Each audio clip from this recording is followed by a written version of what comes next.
यह कहानी जनार्दन नाम के 65 वर्षीय व्यक्ति के इर्द गिर्द घूमती है, जिसका परिवार उसकी मौत के बाद भी पैसा कमाने के लिए एक घिनौना षड्यंत्र रचते हैं। जनार्दन अपनी पत्नी दुर्गा की मौत के बाद अकेला पड़ गया है। वह अक्सर भ्रम में दुर्गा की आवाज सुनता है और उससे अपने साथ महसूस करता है। एक सुबह की सैर पर वह पुजारी से बात करते हुए नारियल की चटनी की इच्छा व्यक्त करता है, लेकिन पुजारी को दुर्गा दिखाई नहीं देती और वह बताता है कि दुर्गा को मरे हुए काफी समय हो गया है। जनार्दन पूरी तरह अकेला है। जनार्दन के दो बेटे अरुण और भद्र और उसकी पत्नियां देवी और रानी हैं। परिवार पूरी तरह से जनार्दन के पेंशन पर निर्भर है, क्योंकि बेटे बेरोजगार हैं या घाटे के धंधे में हैं। पेंशन आते ही बेटे उसे अपने खातों में ट्रांसफर कर लेते हैं। घर के खर्चों पर देवी का पूरा कंट्रोल था। कोई भी जनार्दन पर ध्यान नहीं देता, सिर्फ घर की नौकरानी भवानी ही जो जनार्दन की देखभाल करती है, उसे उसका मनपसंद खाना खिलाती और उससे बातें करती। जनार्दन भवानी के साथ सहज महसूस करता है और एक दिन उससे कहता है कि उससे अपनी बुढ़ापे में एक जीवन साथी की जरूरत है। भवानी मान जाती है। अगले दिन जनार्दन अपने परिवार को बताता है कि वह भवानी से शादी करना चाहता है। बेटे और बहुएं नाराज होती हैं, लेकिन जनार्दन कहता है कि उनके अकेलेपन के लिए वही जिम्मेदार। वो कहता है कि भवानी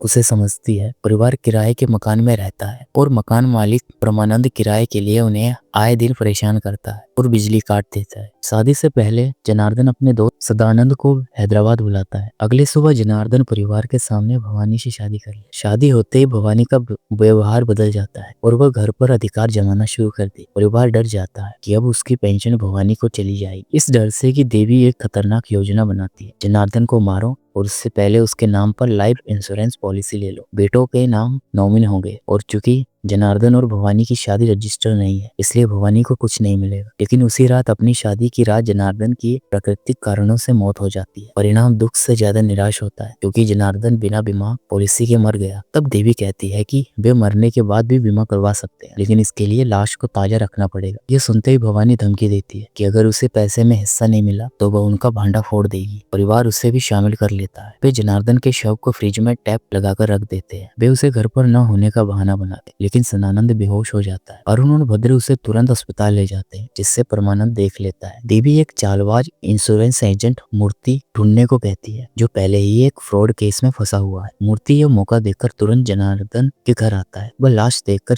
4 करोड़ की पॉलिसी का प्लान बनाता है। पॉलिसी के लिए जनार्दन की फोटो और सिग्नेचर चाहिए। लाश की फोटो अच्छी नहीं आती। अरुण जैसे बचपन से पिता के सिग्नेचर की नकल करने की आदत, फॉर्म पर साइन कर देता है। मूर्ति को पता चलता है कि जनार्दन 65 साल का है और कल उसकी पॉलिसी लेने की उम्र खत्म हो जाएगी। उन्हें आज शाम 5 बजे तक काम पूरा करना होगा, जिसके लिए मेडिकल टेस्ट जरूरी है। क्योंकि भद्र जनार्दन जैसा दिखता है, मूर्ति मेकअप आर्टिस्ट श्रेणु को बुलाकर भद्र को हूबहू जनार्दन का रूप दे देता है। फोटोग्राफर महेश को बुलाकर फोटो खींच जाती है। इसी बीच परमानंद और सदानंद जानबूझकर बिजली काटते, लेकिन रानी जल्दी से फोटो खिंचवा लेती है। भद्र जनार्दन बनकर अरुण और मूर्ति के साथ एक लैब में जाता है और सारे मेडिकल टेस्ट करवाता है। परमानंद और सदानंद जनार्दन को बाहर जाते देख और बाद में भद्र को मेकअप हटाकर वापस आते देखते हैं। उसका शक यकीन में बदल जाता है। भवानी का प्रेमी अनिल जेल से भाग कर आता है और पैसों से हिस्सा मांगता है। परिवार उसे दरवाजे पर पहरा देने के लिए रख देता है। अनिल के चालू फोन की लोकेशन ट्रैक करके पुलिस घर पहुंच जाती है। जब पुलिस जांच कर रही होती है तो अचानक फ्रिज का दरवाजा खुल जाता है और लाश दिखती है, लेकिन पुलिस की पीठ फ्रिज की ओर होती है और परिवार तुरंत दरवाजा बंद कर देता है। पुलिस को अनिल नहीं मिलता। अगले दिन एक पेशेंट अधिकारी रूटीन जांच के लिए आता है। परमानंद फिर बिजली काट देता है। झिलमिलाती रोशनी में भद्र पेशेंट अधिकारी से मिलता है और अरुण चालाकी से जनार्दन के सिग्नेचर कर देता है। पेंशन अधिकारी संतुष्ट होकर चला जाता है। मेडिकल रिपोर्ट से लेकर मूर्ति सीधे इंश्योरेंस मैनेजर नागभूषण के पास जाता है। नागभूषण जो अपने ससुर की धमकी और सेक्रेटरी रोजी के साथ अफेयर की वजह से डरा हुआ था, साइन करने से मना कर देता है और कहता है कि वह जनार्दन से खुद मिलना चाहता है। अरुण और मूर्ति तुरंत भद्र को जनार्दन बनाकर ऑफिस लाते हैं। नागभूषण भद्र से साइन करने को कहता है। अरुण पेन गिराकर खुद साइन कर देता है। नागभूषण जैसे ही पॉलिसी साइन करने वाला होता है, रोजी का फोन आता है कि वह प्रेग्नेंट है। नागभूषण घबराकर भाग जाता है। मूर्ति, अरुण और भद्र उसका पीछा करते हैं ताकि 5 बजे से पहले साइन करवा सके। रोजी नागभूषण से प्रेग्नेंट होने की वजह से 1 करोड़ रुपए मांगती है। मूर्ति नागभूषण के अफेयर के बारे में जानकर भी झूठ बोलता है और अंत में